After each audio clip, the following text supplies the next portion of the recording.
Today, you are about to find out the exact steps needed in order to lower your car insurance premiums. Now, if you're like most people this year and recently, car insurance has kind of gotten out of control. A lot of rate increases across the board. A lot of not getting qualified for policies for many people. Just things are kind of out of control. There's a lot of reasons for that, but you have control over your rate, more control than you think. And I'm going to show you exactly the process, exactly the steps, and exactly what you need to know in order to start saving some money on that car insurance each and every single month. So let's get started. My name's George Azide. I'm the founder of the Agent's Office. I'm an insurance financial services professional. I've been working in this industry for half a decade, and I've helped out thousands of customers in not only setting up policies, but also setting the policies up correctly. And also secondly, did I say first? Okay, but also helping people get savings on their coverages aside from just discounts. As a wise YouTube person, what you want to do, what I did is I researched this topic beforehand, just looking up what people are saying out there on what to do to reduce your rates. And 90% of it is BS. Asking for discounts, removing drivers, adding drivers, that's illegal to do, that type of stuff. The discounts your insurance company offers you, taking advantage of their telemetrics, good student discount, all kinds of different things that they offer you that are just discounts that you have no control over. You just have to apply, or you have to send in the document, and then you get a discount. But I'm going to break it down to the atomic level for you.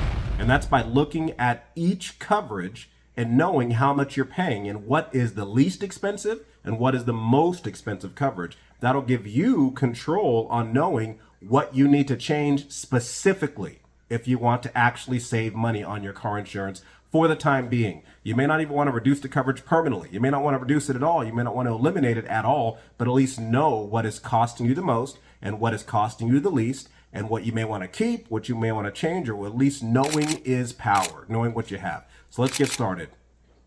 The least expensive coverage on your car insurance is called the roadside assistance service. That's emergency road assistance, emergency roadside service, whatever your insurance company wants to call it. That's the one where if you make a phone call, if you run out of gas, if you need a tow, if you get a flat tire, if you lock your keys in your car, if you're stranded on the side of the road, you can call roadside assistance. They'll come and get you and tow your vehicle or bring you gas or unlock your vehicle, whatever you need it to do. It's a very inexpensive coverage, and I think that's actually one of the most valuable coverages to have because of how cheap it is. And in those types of situations, it does save you a lot of money if you have a situation that comes up where you are stranded.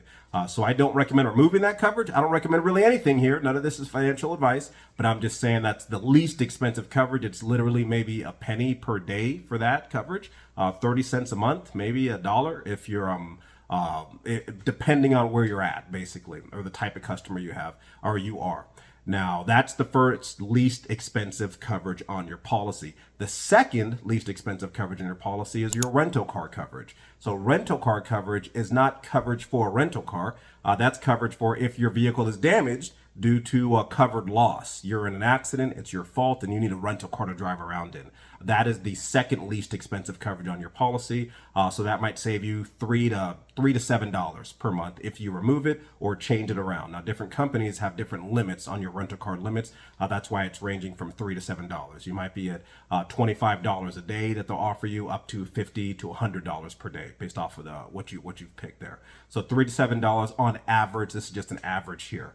Now, the third least expensive coverage that you have control over on your policy is called personal injury protection. Now, personal injury protection is coverage for you. And not all states carry all these coverages. I'm just going to give you a little disclaimer there. They're not all the same. I hail from the great state of Texas, where we have at-fault coverage. We have a lot of people without insurance. We have a lot of people in general, and we have all types of insurances. So if your state doesn't have this coverage, then disregard this part. But just know, in general, learning this information, all states carry similar coverages across the board. So in general, you're going to have similarities across the policies no matter where you're at. So learning this is still going to help you, even if not all of these coverages apply to your state. And who knows, maybe one day you'll end up in Texas and this information will actually help you in the long run. So the third least expensive coverage on your policy, again, is personal injury protection. That is cash that the insurance company will give you if you get hurt in an accident. That means you have to go to the hospital. That means that you were hit and you ended up suffering injuries, and now you went to the hospital. Now you can file a claim for personal injury protection, and the insurance company will provide you up to your limits of protection for personal injury protection cash. It's basically money the insurance company gives you for getting hurt in a car accident. Simple. If you can't go to work for a couple days or a few weeks, it covers lost wages. If you can't go to the office or do what you normally do, it covers that also. So that is the third least expensive coverage in your policy. The fourth least expensive coverage in your policy is usually it's going to be uninsured motorist coverage. I say usually because it's very close to comprehensive coverage. Uninsured motorist usually is just a few dollars less expensive than comprehensive coverage, but you have limits on that uninsured motorist coverage that can make it more or less. But on average, it's going to be the fourth least expensive coverage on your policy. So uninsured motorist coverage protects you in the event that you get hit by someone who does not have insurance. So in the event this person, it's their fault, they run into you, they don't have any insurance coverage, that person is not going to be able to pay for your injuries. They're not going to be able to pay for your medical bills. They're not going to be able to pay for your vehicle. So uninsured motorist coverage allows the insurance company to pay for your damages and your injuries, and then they will go after the uninsured motorists themselves. You don't have to worry about it. Now, if you look up in your state what percentage of drivers don't have insurance, and you see that it's less than 5%, you can decide whether you want to carry that coverage or not. But if you're in a state where people don't have insurance around here, or there's hit and runs, that's what uninsured motorist coverage also covers, also hit and runs, or there's a bunch of hit and runs in your neighborhood or you know about, then you may want to make sure to have that coverage. It's really up to you. You have to do the research and find it on your own, but that is the fourth least expensive coverage on your car insurance, uninsured motorist protection. And then, as I mentioned, the fifth least expensive is comprehensive coverage. So now, comprehensive coverage covers your vehicle in the event that it is damaged by a natural occurrence, hail, theft, vandalism, fire, an act of God. Anything happens to your car that's not involved in a car accident, then that's a comprehensive claim, and you can file that and you can get that taken care of. That is the fifth least expensive coverage in your policy, right behind uninsured motorist, but it's negligible because comprehensive coverage has a deductible. If you have a very high deductible, that coverage could be less expensive, making it less expensive than your uninsured motorist coverage. But if you have an average deductible of $500 or maybe even $1,000, then it's usually going to be just about $20 or $30 more per 6 months than your uninsured motorist coverage will be. So that is the fifth least expensive coverage in your policy. The sixth least expensive coverage in your policy is the coverage that is required. You have to have it by law, and it's called liability coverage. That's the coverage that protects other people from you in the event that you hit someone and damage their vehicle or injure them. You have to have it. It's what gives you financial responsibility while you're out there, and if you can't get rid of it, but you can change those limits. So that's another point of control you have. I want to reduce my liability on my policy down to the bare minimum, or I want to increase it to the maximum. Now, I don't recommend reducing it to the bare minimum, but I do recommend you do this. Look up what is the average medical bill in my state when it comes to injuries sustained in a car accident. And look that number up and then set your liability limit to be at least at that number, if not double that number. Because if you get into an accident and you injure someone and they go to the hospital, you don't want to get hit with a bill showing your insurance only paid the bare minimum of what's legal in your state for coverage, and now you have to pay the rest, the average. Basically, you have out-of-pocket expenses. So make sure that you know what the average is in your state for car insurance, for medical bills sustained from injuries in a car accident, and put your liability limits at that limit or higher. I hope that makes sense. Do the same thing for the property damage portion of your liability. Liability has two portions to it: property damage and bodily injury. Usually those are separate, but again, states are different.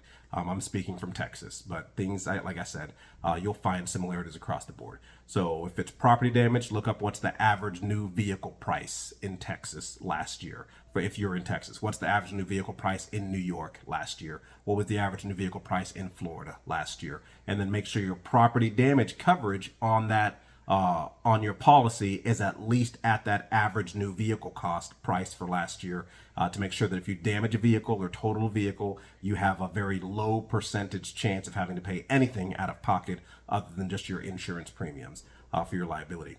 Now, the most expensive, this is the 7th coverage on your policy. The most expensive coverage on your auto insurance policy is collision coverage. And if you watched any of my previous videos, the last video before this one, you'll see exactly why that is. I suggest you go back and watch it if you haven't. It's very clear and understanding. It's very clear and simple to understand why it's the most expensive coverage in your policy, but I'll say it here. Basically, collision coverage forces the insurance company to pay for 2 vehicles whenever it is used. That means because when you use collision coverage, that means you hit something.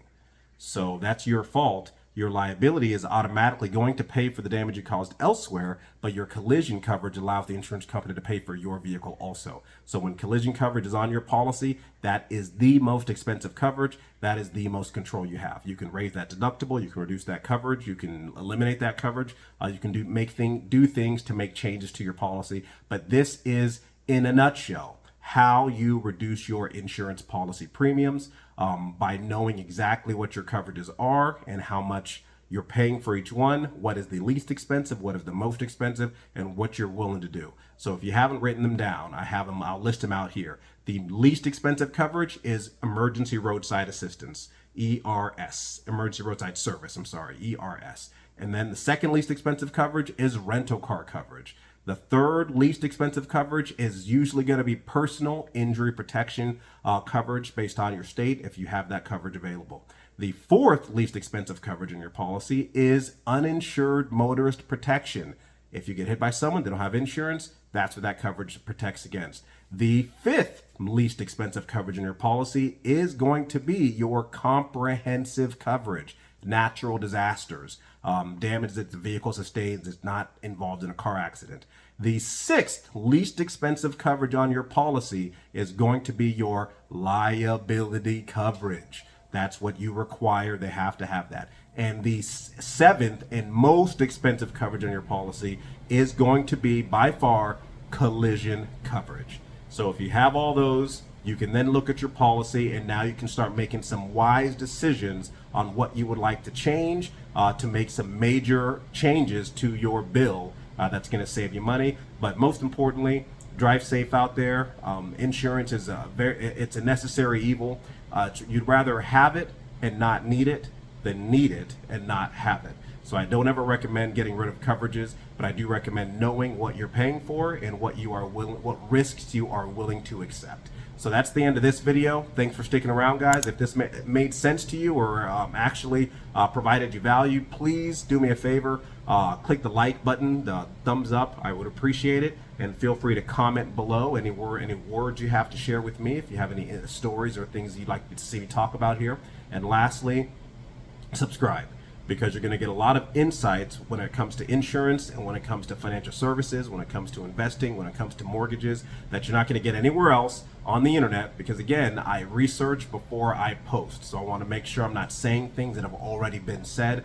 Just like this is not something you're going to hear pretty much anywhere, not even when you call your insurance company. So thank you again for watching. Please subscribe, and I will see you on the very next video.